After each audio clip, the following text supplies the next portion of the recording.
Hemorrhoids are vascular and connective tissue cushions in anal mucosa.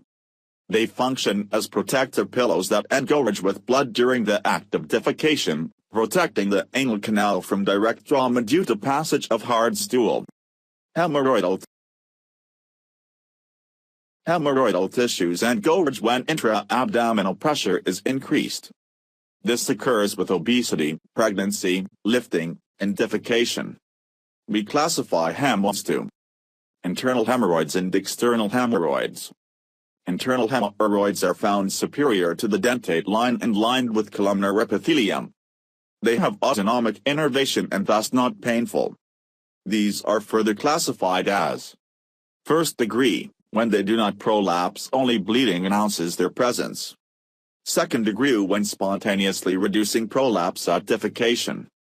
Third degree, when prolapse requires manual replacement. On fourth degree, when there is permanent prolapse. External hemorrhoids are found below the dentate line and lined by squamous epithelium. Are innervated by cutaneous nerves that supply the perianal area.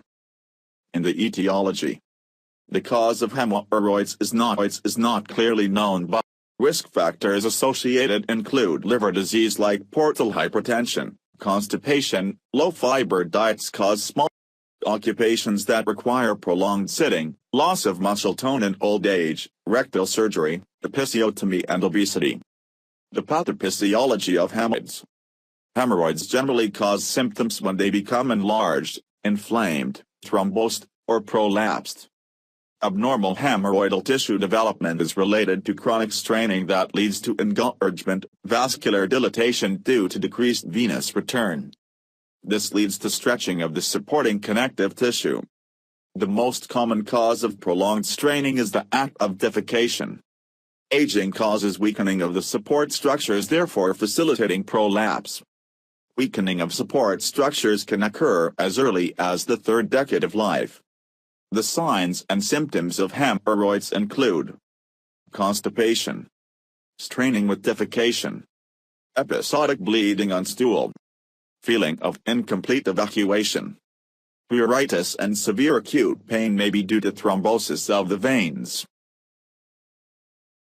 The diagnostic procedures used in diagnosis are anorectal examination including endoscopy, sigmoidoscopy and inspection following straining at stool. The differential diagnosis in hemorrhoids are carcinoma of the colon and rectum, diverticular disease, adenomatous polyps, ulcerative colitis and rectal prolapse. In the management of hemorrhoids, most patients with early hemorrhoids, that is the first and second degree hemorrhoids, can be managed by simple local measures and dietary advice. Decreasing straining and constipation shrinks internal hemorrhoids and decreases their symptoms. Therefore, first-line treatment for all first and second degree internal hemorrhoids should include measures to decrease straining and constipation. Avoid constipation. The diet should be high in fiber, vegetables, fruits and increased water intake. Avoid straining, that is no prolonged stay in the toilet seat. Stool softeners may be used such as lactulose. Rectal suppositories and astringents, which are local anesthetics plus steroids, sometimes antibiotics, can be used. Topical hydrocortisone can sometimes ease internal hemorrhoidal bleeding. Warm sitz baths may also offer symptomatic relief when done 3 times a day for 30 minutes each. Sclerotherapy injection treatment. This is a form of sclerotherapy which consists of injecting an irritating chemical solution submucosally into the loose areolar tissue above the internal hemorrhoid. Cryosurgery. Hemorrhoids can be necrosed by freezing with the cryoprobe, using carbon dioxide or nitrogen oxide. Strangulation by rubber band ligation. For enlarged or prolapsing hemorrhoids, band ligation is excellent treatment. Infrared photocoagulation. Laser ablation. Lower dilatation and ulceration can also be used in treatment. In the surgical therapy, operative resection is reserved for patients with grade 3 and grade 4 hemorrhoids. Failure of non-operative therapy and significant symptoms from external hemorrhoids or skin tags. External hemorrhoids generally elicit symptoms due to acute thrombosis, recurrent thromboses, or hygiene problems. You identify the offending vascular cluster, inject local anesthetic, then perform excision of the overlying skin and underlying veins. Enucleation of the thrombosis alone can result in recurrence of the hemorrhoid at the same spot in the future. Excision of the underlying vein completely prevents this. Electrocoagulation or topical astringent such as Munzel solution provides hemostasis.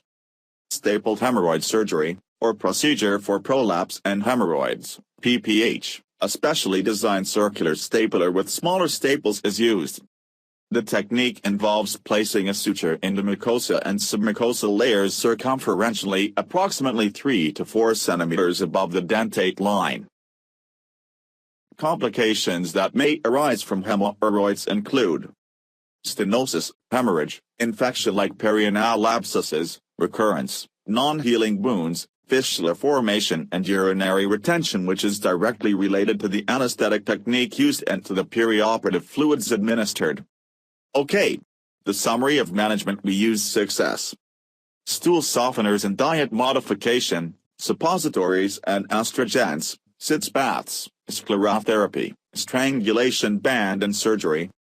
Thank you for watching our videos. Please subscribe, like, comment and share our video links to your friends.